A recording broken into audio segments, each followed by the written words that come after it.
Good evening, hello and welcome. You're with the news today, your primetime destination. News, newsmakers, talking points. The big talking point tonight. The Delhi railway stampede. Who will be held accountable? Who is accountable? Also, Indian deportees from the United States have been handcuffed once again. We'll be looking at that too and also trying to decode the donkey phenomenon. Plenty more on the news today. We will bring you news without the noise, the stories that matter from every corner of this country. Let's first take a look at the 9 headlines at 9 tonight. Third year B.Tech Nepalese student dies by suicide at Odisha's Kalinga University. Fellow Nepalese students allege harassment by an ex-boyfriend who allegedly blackmailed and tortured her. The Nepali embassy now wants a full report. Politics breaks out over the appointment of a new election commission chief. Congress demands that the government adjourn the selection panel meeting until a hearing by the Supreme Court on February 19. Rahul Gandhi moves a dissent note at the meeting. 2 days after the deadly Delhi stampede, police enforces a strict crowd control measure. Sale of platform tickets suspended till the 26th of February. After Rahul Gandhi posts a video showing a banned Chinese drone, industry experts at BJP hit out, accuse Rahul Gandhi of belittling India's drone tech. Congress Overseas Chief Sam Pitroda dismisses the Chinese border situation, claims threat blown out of proportion. Congress distances itself from the remarks. Elon Musk Enforcement Agency reveals 182 crores US aid funds used for voter turnout in India. BJP claims money used to fuel anti-government movements influenced the 2024 polls. MK Stalin versus Centre face-off over the new education policy. Stalin claims blackmail by education minister, says union minister threatened to stop funds for Tamil Nadu. Government calls it politically motivated. Assam Chief Minister Hemanta Biswa Sarma announced a probe into a park climate expert who worked with Congress leader Gaurav Gogoi's wife Elizabeth. Chief Minister alleges anti-India activity. Congress calls it a pre-poll conspiracy. More trouble for late-night show host and judges. Comedian Samay Raina now summoned tomorrow by a cyber cell. Ranveer Allahabadiya asked to appear on February 24th.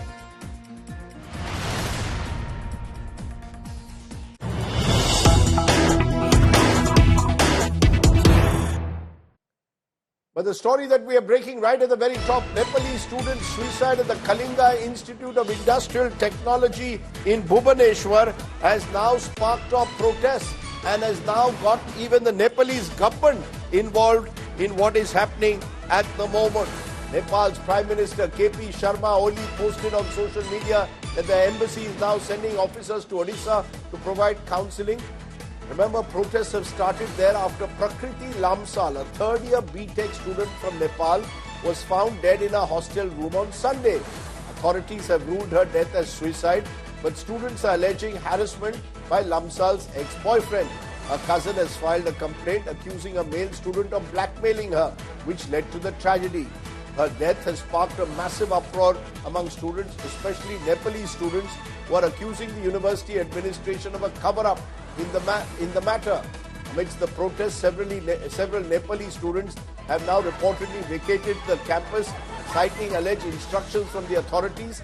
A video has emerged where the authorities seem to be threatening some of these students. The Odisha government claims that the suspect has been arrested. As the state government stepped in, the university registrar has called for normalcy and urged Nepali students to return to their classes. लड़की suicide की थी, उसके लिए हम लोग protest कर रहे थे और प्रोटेस्ट को मतलब ना हो प्रोटेस्ट दबाने के लिए। अब दबाने के लिए उनको लोग क्या मान सकते थे हमको नहीं पता, पर हमको जबरदस्ती निकाला गया हॉस्टल से और हॉस्टल से निकाला गया। अभी ट्रेन भी फिक्स नहीं है, ट्रेन कब आएगी कब जाएगी, हमारे पास पैसा भी नहीं है, रात से हम भूखे भी है, अभी तक खाना भी नहीं गया। हम लोग अभी पूरा बेस आ रहा है, हमको अभी हेल्प चाहिए, हेल्प जरूरी रहता है। Immediately when we informed, we sent him to medical and then we informed the police, and police is doing the investigation and all those things. and her few friends, Nepali friends, when they listen, they do some agitations, and then the university authorities inform them, and university authority discussed with them. After discussion, it's normalized, and they also understand the situation, and then they have gone back to their home. हमारा जो department है OSRTC है, उनको भी direction honourable CM sir दिए हैं। जो बच्चे बाहर घूमे हैं, जो बच्चे बाहर रह रहे हैं, उन लोगों को बस से कैंपस तक लाने के लिए और कैंपस में फुल प्रूफ सिक्योरिटी दिया जाएगा, जैसे उनको कोई फिजिकली और मेंटली अब्यूज नहीं कर पाएगा। कॉलेज अथॉरिटी के साथ बात हो रहा है, उन लोगों के जो लोग वापस आएंगे उन लोगों के साथ अच्छे बर्ताव करने के लिए, अच्छे बिहेव करने के लिए भी उन लोगों को बोला जा रहा है। Let me go straight across to Indrajit Kundu, who now joins us, our Kolkata bureau chief who handles the eastern part of the country for us. Indrajit, the situation now has reached the Prime Minister's office in Nepal. The Nepalese embassy are sending officials. Can you tell us the very latest? We are told Nepalese students are leaving, vacating the campus.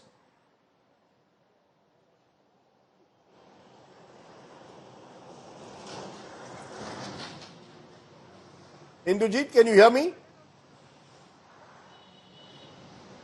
Well, that's right. You know, the situation has, of course, reached the Prime Minister's office in Nepal, with the Nepalese Prime Minister now issuing a statement. He has also directed envoys from the Nepalese embassy in New Delhi to visit Odisha and provide assistance to the students. Look, we are not talking about one or two students, hundreds of them, Nepali students who are studying at KIT in Bhubaneswar. They are now facing, an uncertain future, because the college authorities, the university authorities have now told them to pack up and leave for their homes, thinking that there might be some untoward incident and there might be an escalation in protest, because since yesterday they were all out inside the campus protesting. So many of them have been asked to pack up. There are reports that have gone viral on social media, videos of, the KIT authorities' high-handed nature, in which they are literally forcing students and evicting students out of the campus, the Nepalese students. And the Nepalese envoy here in New Delhi has also taken note. A helpline has been opened for the students to reach out to the Nepali government at this point in time. As far as the case is concerned, the suicide case, the police, of course, has arrested, another student from the same university. He has been sent into judicial custody right now, this following a complaint filed by the victim's family. The victim's family, of course, says that there was a complaint that was filed by the victim with the university authorities long back, but nobody paid heed, resulting in such a tragic end to a young student, a third-year student at the Kalinga Institute of Technology. Okay, Indrajit Kundu giving us those details. We'll wait and see what steps the university takes to reassure students to return. But for now, as I said, our commitment to travel to every part of the country has taken us to Odisha at the top of the bulletin. Let's turn back to the national capital for the big national story, and that's coming over the row that's broken off over picking a new chief election commissioner.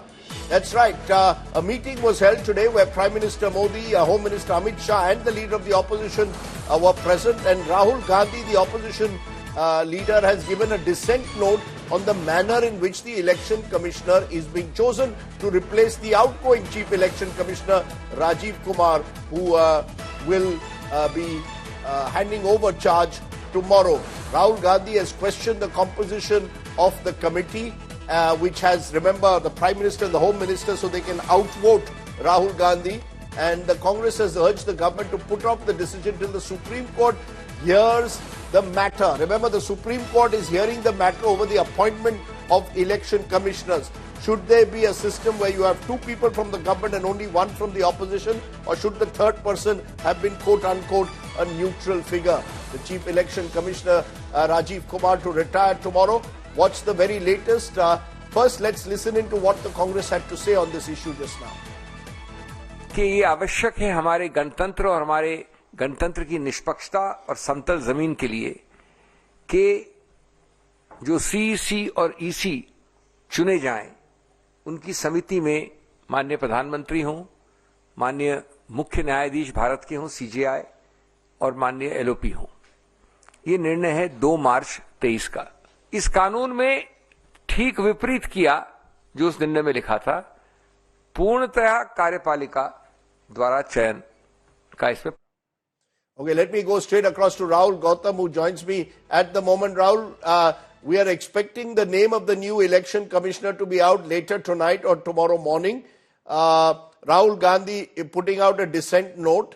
Is this in any way going to delay the process?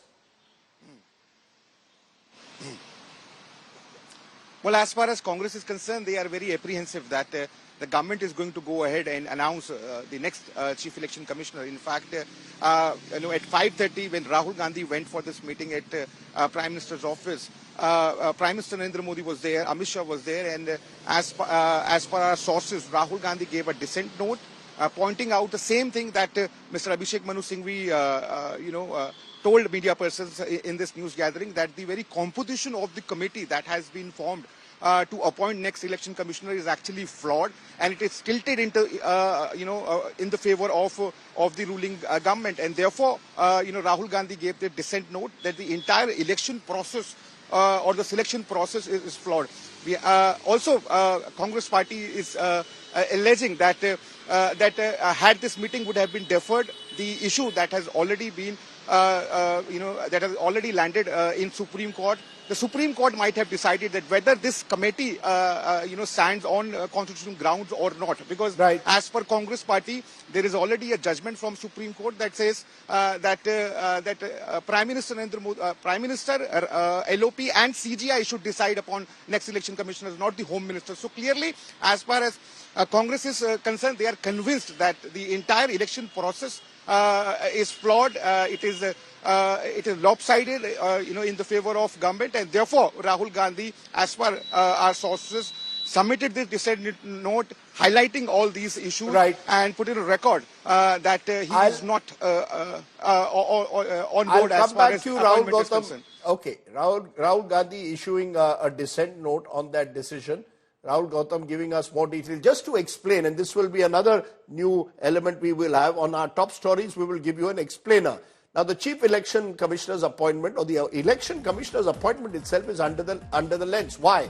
On March 2nd, 2023, the Supreme Court formed a selection panel. It included the Prime Minister, Leader of the Opposition, and importantly, the then Chief Justice of India. The Supreme Court said this panel would appoint election commissioners till the government, the centre, brought in a new law. Now, on August 10, 2023, the Modi government introduced a bill where the Chief Justice of India was replaced with a cabinet minister in the panel. What it meant then, the Prime Minister and the cabinet minister could effectively decide on the Chief Election Commissioner, and the general feeling was the opposition leader was only there in name. On December 12th and 2023, Rajya Sabha and Lok Sabha passed this appointment bill, and the President quickly gave assent to it. On March 9th, an election commissioner, Arun Goel, resigned days before the announcement of the 2024 Lok Sabha polls. The government appointed Gyanesh Kumar Sukhbir Singh Sandhu in the matter of minutes. And while Adhir Ranjan Chaudhary of the opposition was present at the meeting, the truth is this decision was taken by Team Modi Shah. On March 21st, 2024, Supreme Court says it can't stay the CEC and other EC's Appointment Act as of now, but the matter is still being heard in the courts. Let me also add that when the Congress was in power, they too were accused that they would decide on election commissioners based on who they thought were appropriate.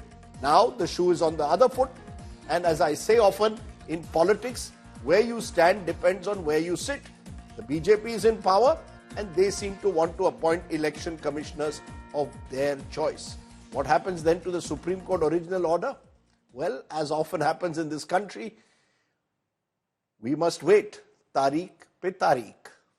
Okay, let's move from there to another story that should concern each and every one of us. The killer stampede on the weekend that occurred at the New Delhi railway station that claimed 18 lives, mainly of pilgrims who are on their way to the Kumbh Mela.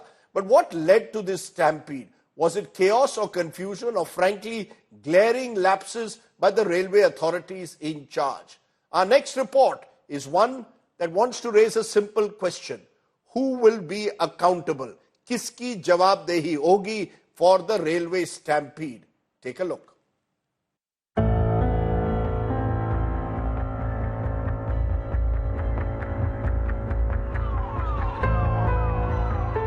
18 lives lost in a stampede at the New Delhi railway station on Saturday night. A series of factors that went unnoticed or ignored caused a chain reaction, triggering the crowd crush at the railway station.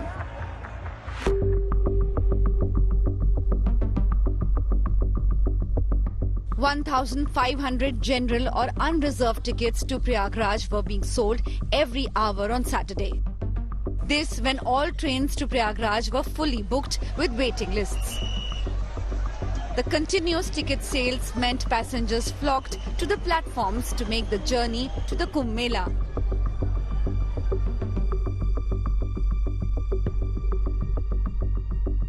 The stampede, according to the railway, took place at 9:15 p.m. on the staircase of platforms 14 and 15.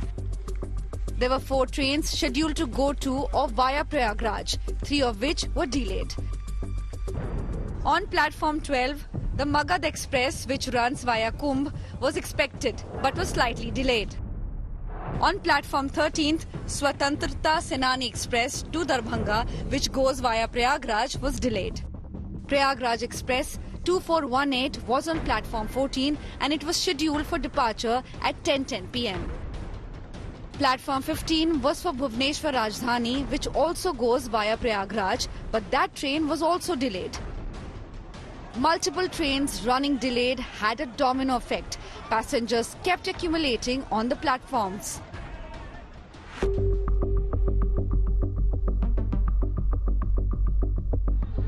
To meet the rush, the railways announced a Prayagraj special.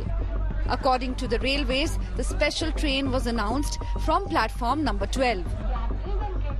यात्रियों की संख्या, स्नानार्थियों की संख्या बहुत ज्यादा थी। Platform number 12 पर हमने एक train on demand Kumbh Mela special train announce की, प्लेस की, अनाउंसमेंट हुई। अनाउंसमेंट होने के बाद जो 14 नंबर पर अप्रत्याशित संख्या थी लोगों की, वो 12 नंबर की तरफ मूव करने लगी। इसी दौरान ये भगदड़ जैसी अप्रत्याशित और दुखद घटना हुई। The Delhi police and witnesses, however, claim the special train was from platform number 16. Prayagraj special भेज रहे थे ये लोग, उसको 12 नंबर से चेंज 16 नंबर कर दिया, तो 12 नंबर की पब्लिक 16 पे आई और बाहर की पब्लिक जब 16 पे जाने लगी तो एकदम बच गई public.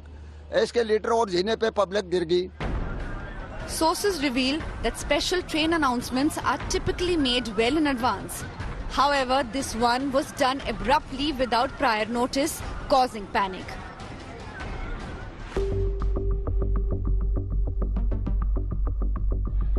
Two trains to Kumbh City had similar names, Prayagraj Express and Prayagraj Special, which was announced without prior notice.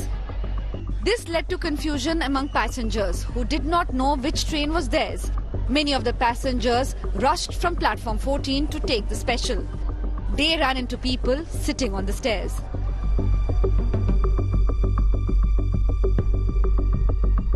More than 70% of the Railway Protection Force personnel deployed at the New Delhi railway station were sent to Prayagraj for crowd management.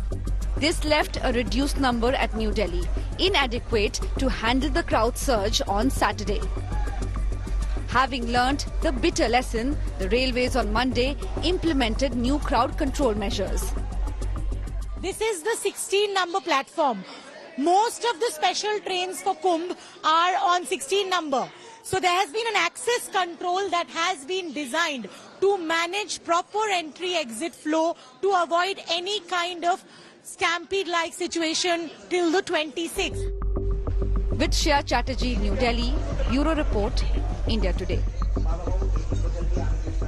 Let's raise the big question then. Could this stampede have been eminently avoidable? Who will be held or who should be held accountable? Can the Rail Ministry and the Rail Minister indeed escape responsibility? These are questions that I will pose to people who've tracked crowd management and the railways. Nalin Chandra Trivedi is former GM Railways. Sudhanshu Mani is another former GM Railways. And Shashidhar Reddy, former Vice Chairman NDMA, is also joining us. Appreciate all of you joining us. I've listed those lapses out there in the story that we just carried, Mr. Mani. and each of those lapses seem to suggest that the authorities were either caught napping or unawares or made some glaring mistakes. Would that be a fair assessment? Because the general belief is to blame the people, that the people panicked. Is it the people who panicked in your view, or that the manner in which this was handled by the railway authorities on the ground leaves a lot to be desired? Okay, first of all, my condolences to those who've lost their dear and dear ones. So in this cacophony of religious fervor for the holy day, certain half-truths demand to be examined. And those half which conceal the seeds of tragedy. In any crowd control scenario, a stampede-like situation is avoided by ensuring that movement of people is smooth, largely unidirectional, devoid of bottlenecks, and supported by robust barricading and adequate staffing of security personnel. So all these principles were not ensured. The railways claim that the platform number was not changed. Fair enough, but the last minute announcement of a special unreserved train on platform 12 or 16, whichever, while a massive crowd of unreserved passengers was already waiting on platform 14, is akin to that, triggering a chaotic crowd movement, cross movement, conflicting movement. And so you're saying that announcement of a train, a Prayagraj special in the already on a crowded station was, in your view, a major lapse that triggered this. Am I correct? Yes, because it is like changing the platform of that train. A lot of unreserved passengers on platform 14, unreserved. They don't have a reservation. They don't care which train. They just want a seat somehow. So they heard another train is going from platform 10, 12. They would rush to that platform from platform 14 where Prayagraj was to come. So, and there were other passengers coming onto platform 14 and 15. There was a conflicting movement, and this was created by that announcement. Having learned from earlier tragedies, this was something that was eminently avoidable, in my view. You're saying eminently avoidable. Do you agree with that, Lalit Chandra Trivedi, former GM Railways? Because look at the ticket surge. The railway authorities were issuing approximately 1,500 general tickets per hour for Prayagraj, resulting already in more passengers having gathered there. As per Indian Express report, on an average, 7,000 tickets are booked at the New Delhi railway station between 6 p.m. and 8 p.m. every day. But on this day, more than 9,600 general class tickets were booked in the same duration. So clearly there was no crowd assessment. There was this ticket surge that was allowed. There's also, I believe, there was no access control. Passengers were allowed into the station premises from all entry points. It seemed this was a eminently avoidable tragedy. Rajdeep, you see, first of all, this stampede-like situation is not restricted to Delhi alone. We were receiving reports of similar situation. All they did not result in such a calamity from Samastipur, from Patna, from so many other places. Now you see the things in perspective. Railway has run 3,134 special trains to handle Kumbh rush. One train carries at the max 1,500 people, if including the GS quota. So we were all hearing that 50 crore people were expected in Kumbh Mela. Now, even so, at least 20% or 5% will travel by train. So against the expected crowd of 5 to 10 crores which were supposed to travel by train, railways arrangement were for 50 lakhs. That means even at the beginning, when they were making the planning, they thought that out of 50 crore people, only 50 lakh will travel by this special train. We all know that even after so much diversion of train traffic to road, the number of people who travel, they should have, and to add insult to injury, the 13,000 regular trains nowadays are they are devoid of second class. The earlier days we used to run Antyodaya Express, Sampurn Jan Sadhana, Sarv Sadhana Express. They used to consist of totally unreserved coaches. So one train will come, it will clear 2,000 people. Today, a train like Vande Bharat, we have run about 7,500 of them. They don't have a single GS. You see the people in the train platform, they are all trying to get into the two, one at this end and one at the other end. There are only two general second class coaches in a train. So you are catering for So there is 20% for 80% people. So there is a clear demand-supply issue as well here. Clearly, the demand was outstripped the what the railways could provide or what they had actually planned for is what you're very, very clearly saying. All of this leads me to ask you, Shashidhar Reddy, because you're former vice chairman NDMA, National Disaster Management Authority. You've been a politician as well. Where does the buck stop? Where does the buck stop? Does it stop at a railway protection force officials who were clearly outnumbered at the station? Will it stop at the general manager at the railway station level or the northern railways? Or should it go right to the very top? Well, I think it's a very unfortunate incident. Many precious lives have been lost. Various reasons have been, you brought out various factors which has apparently contributed to this stampede.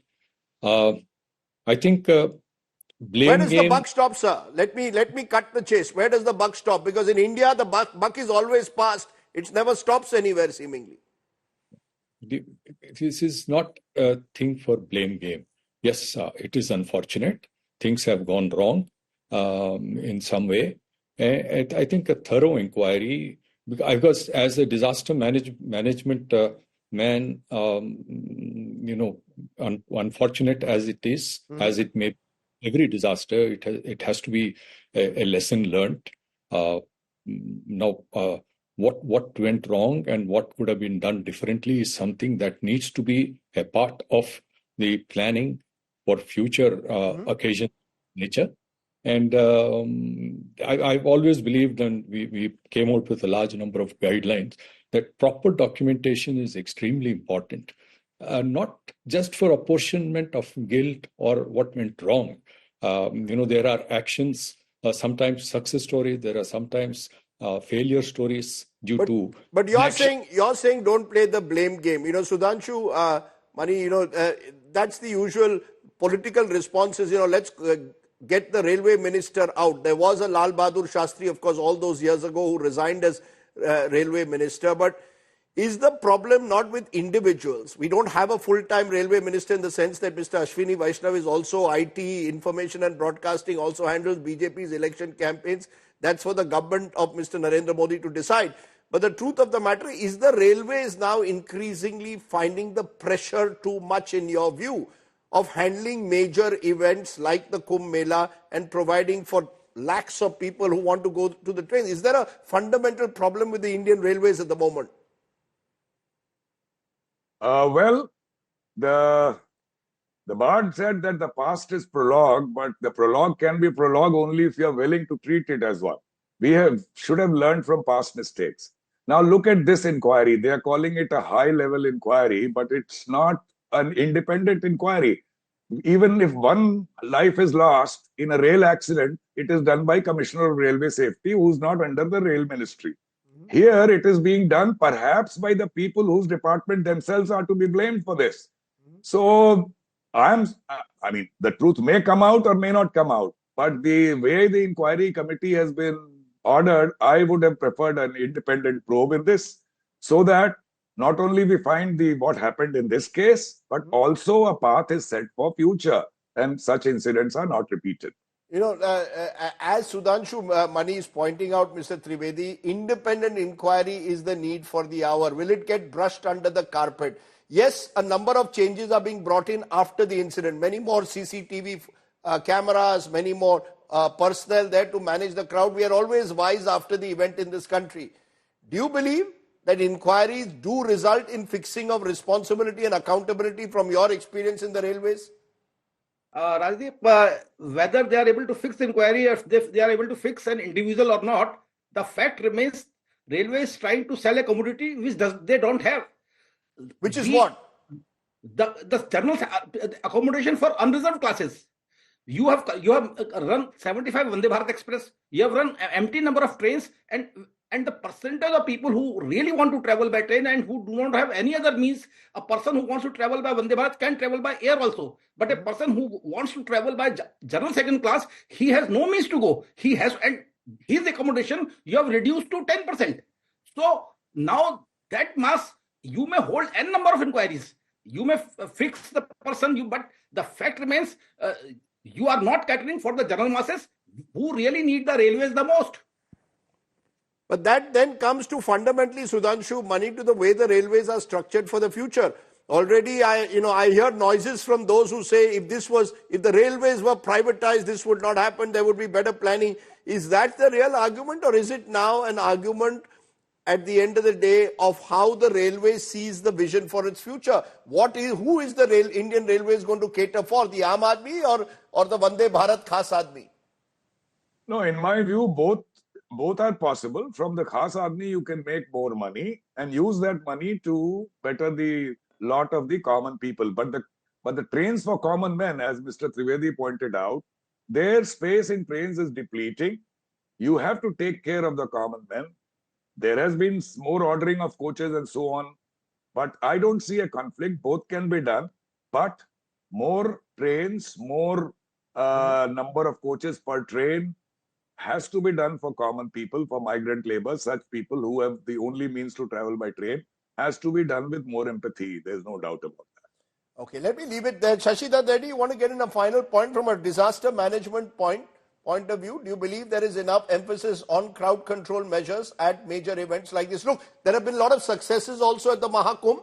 Let's not undermine that of the government. But when a stampede takes place, surely you expect accountability to be fixed for an avoidable tragedy like this? Yeah, I think one of the points made now is for unreserved passengers. One big lesson to be learned from this is that you need to provide more facility for unreserved passengers, maybe run more trains with just unreserved, like a special train that was scheduled to take off. I think these are lessons to be learned. It is very unfortunate. And then we have another 8-9 days left for this, and let us hope that things are taken care in a better way so that such incidents... Yeah, but as always in this country, it sadly requires a tragedy for us to wake up to some of these realities. I think some few good points being made here about the need to look at unreserved compartments and the pressure that the railways finds itself at the moment and the mismatch that exists between the vision that the railways has and the reality on the ground. I appreciate my guests joining us. Hopefully there are those in government listening to what these experts have said.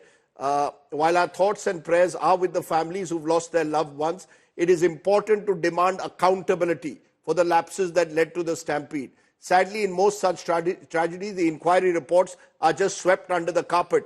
It's almost as if human life doesn't matter if the victims are poor, anonymous citizens. Now, if you wish to take credit for organizing a Mahakumbh on a grand scale, then please be prepared to face the flak when things go wrong. Let me add, any attempt to cover up or pass the buck in a stampede is a crime. Let me say that again, crime, crime to pass the buck. Wholly insensitive as well. I said this during COVID and I will say it again. Good governance ultimately is about accountability to we the citizens, not about passing the buck in typical Netagiri fashion. Think about it. Okay, staying with the Kumbh, let me tell you some more breaking news that's coming in. The National Green Tribunal today has flagged Kumbh water pollution. The National Green Tribunal says high levels of fecal bacteria have been found in the Kumbh Ganga water. NGT says increase in fecal concentration in water, and NGT says primary water quality is not being maintained. Nalini Sharma, who heads our legal team, joins us. Nalini, what exactly has the NGT said and what have they demanded of the UP government? Well, essentially, Rajdeep, the NGT has said that the water quality that is required for bathing purposes at Ganga at Prayagraj at the Mahakumbh Center is not being met by the authorities. And this is interestingly coming in even before the fact that NGT had been monitoring this aspect. A plea was filed before the NGT saying that sewage waste should not be disposed of into the Yamuna and Ganga, and especially keeping in mind that the Mahakumbh was coming up. Back in December, the NGT had specifically ordered the authorities in Uttar Pradesh to ensure that this does not happen.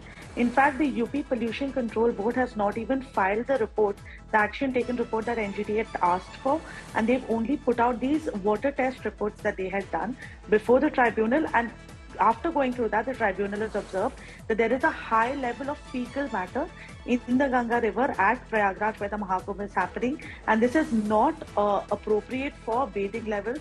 And keeping in mind the large number of people that are visiting there are authorities from the UP Pollution Control Board that have now been summoned to appear before the NGT day after tomorrow, and they are going to have to explain why no action was taken, why no report was filed, and what the authorities now plan to do. Nalini Sharma, for those details, appreciate you joining us. That increase in fecal concentration in water has reached the doors of the National Green Tribunal. Let's turn to another story that should concern us all. The third deportation flight carrying 112 illegal Indian immigrants to the United States landed in Punjab's Amritsar airport on Sunday night. Deportation of Indians has triggered a political meltdown in India. Opposition parties up in arms on the issue, calling it dehumanizing for the illegal Indian immigrants, some of whom are being brought home handcuffed. One of them today said that he was not even allowed to remove his turban when he wanted to on the flight. Here's a report.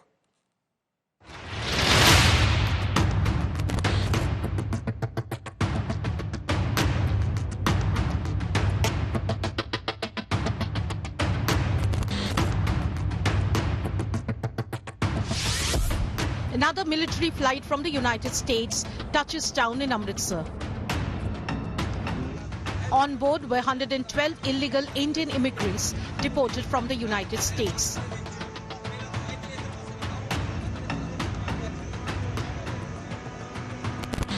Deportees say they were handcuffed and their legs shackled throughout the flight.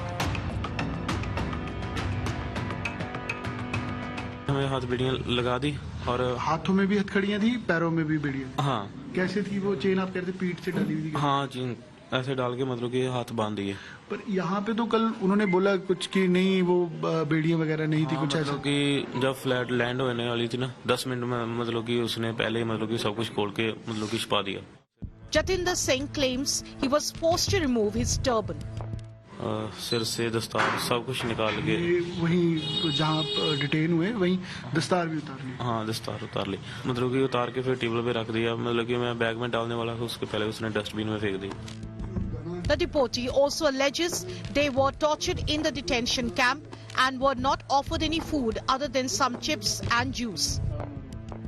Mentally torture था और कुछ नहीं था। ये ऐसे AC full कर देना, मतलब कि एक लिफाफा है, लिफाफा होता है जो सिल्वर पेपर होता है, वैसे लिफाफा में हमको रात ऊपर लेने के लिए देते थे। ऊपर मतलब कि कोई हीटर जैसी लाइट थी, और जब लिफाफा ऊपर लेते थे हीटर की लाइट से मतलब कि हाँ चमड़ी को सेक पड़ता था, और उसको उतारते थे और हम ठंड लगती थी, ऊपर के लेते थे चमड़ी को सेक पड़ता था। खाने पीने को एक सिर्फ लेस और फ्रूटी, बच्चों जैसा खाना। Other deportees claim they were duped by visa agents of lakhs of rupees, forcing them to take the illegal route. मेरी टोटल गल जिहड़ी एजेंट नाल ही ना वो 40 लाख रुपए दी होई सी, मतलब कि अमरीका पार कराउण दी। बाद विच मेरी गल नाल ही होई, वो कहंदे भी तेनू सेफ कढा दांगे। सेफ दा मतलब कि तेनू पुलिस दे हत्थ नहीं लगन दवांगे, अपनी गड्डी दे विच बिठा के जिथे तू सैक्रामेंटो कहेगा, किते भी कहेगा, मतलब LA कहेगा, तेनू उत्थे भेज देवांगे। ਉਹਦੇ ਵਿੱਚ ਫਿਰ ਇਹਨਾਂ ਨੇ ਮੈਂ ਕਿਹਾ ਯਾਰ ਮੇਰੇ ਕੋਲ ਤੇ ਪੈਸੇ ਇਦਾਂ ਹੀ ਕਿ ਮਤਲਬ 35-36 ਲੱਖ ਰੁਪਇਆ ਮੈਨੂੰ ਫੌਜ ਚ ਆਇਆ ਸੀ ਪੈਨਸ਼ਨ ਦਾ ਇਕੱਠਾ ਪੈਸਾ, ਉਹ ਮੈਂ ਦਿੱਤਾ ਤੇ ਆਪਣੀ ਵਾਈਫ ਦੇ ਮਤਲਬ ਜਵੈਲਰੀ ਜਿਹੜੀ ਸੀ ਨਾ ਉਹ ਵੇਚ ਵਟ ਕੇ ਮਤਲਬ ਮੈਂ 40 ਲੱਖ ਰੁਪਇਆ ਇਕੱਠਾ ਕੀਤਾ ਸੀ, ਤੇ ਬਾਕੀ ਮੈਂ ਯਾਰ ਮੇਰੇ ਕੋਲ ਹੁਣ ਹੈ ਨਹੀਂ ਜੇ। ਉਹ 14 ਲੱਖ ਰੁਪਏ ਦੇ ਬਦਲੇ ਜਿਹੜਾ ਹੋਰ ਹੀ ਨਾ ਮੈਂ ਇਹਨਾਂ ਨੂੰ 14 ਲੱਖ ਦੇਣਾ, ਉਹ 14 ਲੱਖ ਰੁਪਏ ਦੇ ਬਦਲੇ ਇਹ ਬੰਦਿਆਂ ਨੇ ਮੇਰੇ ਕੋਲ 10 ਚੈੱਕ ਲਏ।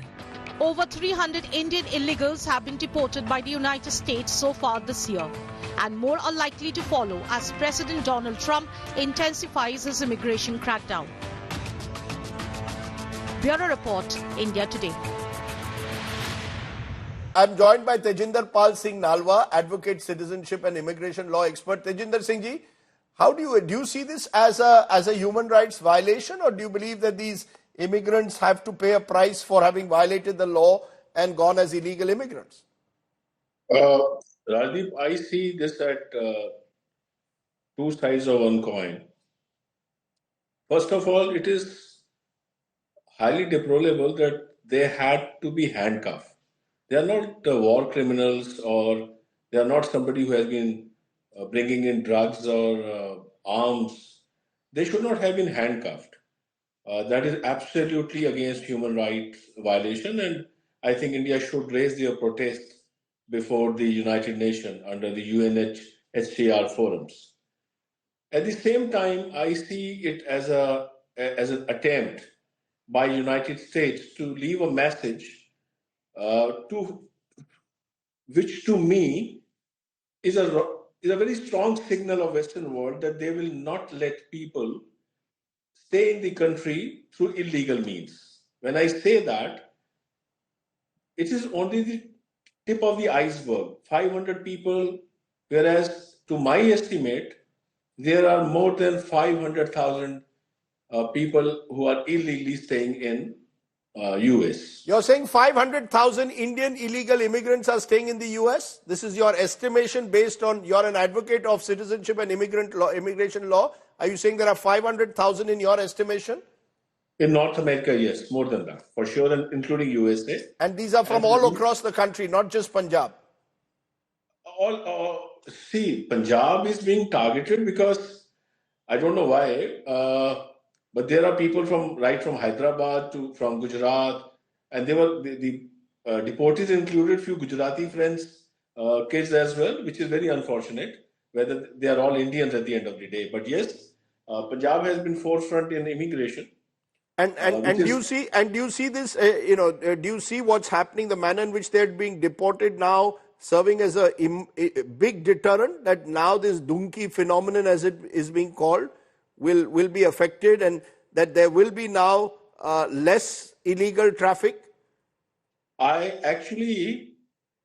so happy in a way that it will stop people not spending money, their hard-earned money, like this फौजी भाई of ours, जिसका पूरा pension बेचारे का खराब हो गया और बीवी के गहने बिक गए. So in a way, all these night by fly shelter illegal immigration consultant should pack their bags, and the government should take a very strong action against them. At the same time, it also shows failure of our government not to provide jobs to people like who have served in army, so that they don't have to leave their own motherland. Having said that, be it Australia, be it US, be it Canada, be it UK, if you see the undercurrent for last 1.5 years, they are actually promoting the legal immigration, which is very good. So our people who are actually required should go. They should not follow this route called donkey route, paying money to illegal agents, going through the Mexico Trail or jumping the walls. That time is over. And most of the attorneys in US have misused this political asylum game for very long. You know, Tejinder Pal Singh Nalwa, you've made several valuable points. We'll one of these days widen this debate to understand just where the phenomenon began, how it mushroomed in the manner that it did. But for now, you made the important point that you hope this will serve as a deterrent, even while raising questions over the manner in which they are being deported. Just a final point. Do you believe that the government of India should be sending planes to bring them back, in your view? Or do you believe that the US is justified in just sending them back the way they are? Should we do the Colombian route, send our own civilian aircraft there? Definitely. At the end of the day, there are people. If they have been duped in India, they have suffered in India, they have suffered in US, at least they deserve honorable exit from US. And at the same time, I request the government of India and government of Punjab, Gujarat, Hyderabad, Andhra Pradesh, not to treat them as criminals and try to work towards their rehabilitation. That is where we Indians Very important point. Don't just treat them as criminals, work towards their rehabilitation. Mr. Lalwa, I appreciate you joining us here on the news today. Thank you very much. Thank you, Rajdeep. Today's Get Real India story, and it's a story of a disabled cricketer who, guess what? Rajesh Kumar, a member of the Indian physically cricket team. He was judged the man of the series at the Physical Disability Champions Trophy recently in Sri Lanka. Here is a report on his remarkable achievement, but also the conditions he had to brave and face to reach where he has. Take a look in our Get Real India segment.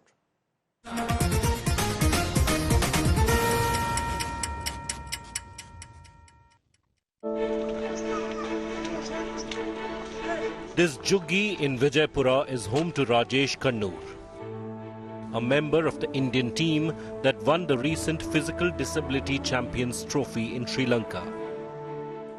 Rajesh, who suffers from locomotor disability, was judged the man of the series in the tournament that featured India, England, Sri Lanka and Pakistan. First match Pakistan ಮೇಲೆ 11 run ಹೊಡೆದರೆ ಆಮೇಲೆ second match England ಮೇಲೆ 119 run ಹೊಡೆದರೆ ಆಮೇಲೆ ಶ್ರೀಲಂಕಾ 65 ಆಮೇಲೆ Pakistan 75. Rajesh's family does not own a house in their native village Kannur, nor do they own any farmland. His brothers work as garbage collectors for the Vijaypura Municipal Corporation. They moved to Vijaypura to help Rajesh pursue his cricketing dreams. India ಟೀಮಿಗೆ ಆಡಿದ ನಂತರ ನಮ್ಗೆ ಭಾಳ ಹೆಮ್ಮೆ ಐತಿ. ನಮಗೆ ಆಗಿದಷ್ಟು ಸ್ವಲ್ಪ ಸಹಾಯ ಮಾಡಿದ್ದೇವೆ. ನಮ್ಮ ಫ್ರೆಂಡ್ ಸರ್ಕಲ್ ಆಗಲಿ ಎಲ್ಲರೂ ಆಗಲಿ, ಬ್ಯಾಟ್ ಆಗಲಿ ಗ್ಲೌಸ್ ಆಗಲಿ ಎಲ್ಲರೂ ಸಹಾಯ ಮಾಡಿದ್ದಾರೆ. Rajesh's family hopes cricket will one day help them build a house of their own. ಏನಾರು ಯಾರು ದೊಡ್ಡ ವ್ಯಕ್ತಿಗಳು ಬಂದು ನಮ್ಗೆ ಸಹಾಯ ಮಾಡಿರಿ. ಇರ್ಲಕ್ಕೆ ಜಾಗ ಇಲ್ಲ, ನಮಗೆ ಇನ್ಕಮ್ ಕಾಸ್ಟು ಇಲ್ಲ ರೀ. ಆಮೇಲೆ ನಮ್ಗೆ ಯಾವ ಜಾತಿ ಅನ್ನೋದು ಗೊತ್ತಿಲ್ಲ, ಇನ್ಕಮ್ ಕಾಸ್ಟು ಇಲ್ಲ, ಏನೂ ಇಲ್ಲ ರೀ. ನಮ್ಗೆ ಎಲ್ಲ ನಮ್ಮ ಅಂತಮ್ಗಳು ಕೆಲ್ಸಕ್ಕೆ ಹೋದ್ರೆ ಭೀ ಅಲ್ಲೆಲ್ಲ ಗೌರ್ಮೆಂಟಿಂದ ಒತ್ತಿದ ಕೆಲಸ ಬೇಕಂದ್ರೆ ಭೀ ಆಮೇಲೆ ಅದು ಇನ್ಕಮ್ ಕಾಸ್ಟ್ ಕೇಳ್ತಾರೆ. ಅದು ಇನ್ಕಮ್ ಕಾಸ್ಟೇ ಇಲ್ಲ ನಮ್ಗೆ. ಯಾವ ಜಾತಿ ಅನ್ನೋದು ನಮ್ಗೆ ಸ್ವಲ್ಪ ಇದು ಏನಾರ ಕಾಸ್ಟ್ ಗೀಸ್ಟ್ ಸಿಗ್ತದೆ ನಮಗೂ ಚಲೋ ಅನಿಸ್ತದೆ ರೀ ಮುಂದೆ. Rajesh Kannur's story is not about cricket, but it's about dreams. Riti journalist Madhu Sagairaj reporting for India Today, Bengaluru. Think about it. Our players have gone to the Champions Trophy and they of course will earn crores for the IPL. And here is a champion cricketer, disabled, who's taken India to the top in disabled cricket. He doesn't have a home. Can you help him? Please do. Let me, on the other hand, bring you an only in India story. That's right, only in India. 8 pilgrims from Kamharia village in Buxar, Bihar bypassed overcrowded trains and long traffic jams by doing a boat ride to Prayagraj. Their Instagram videos went viral as netizens followed their journey closely. Take a look at this only in India remarkable 550-kilometer trip.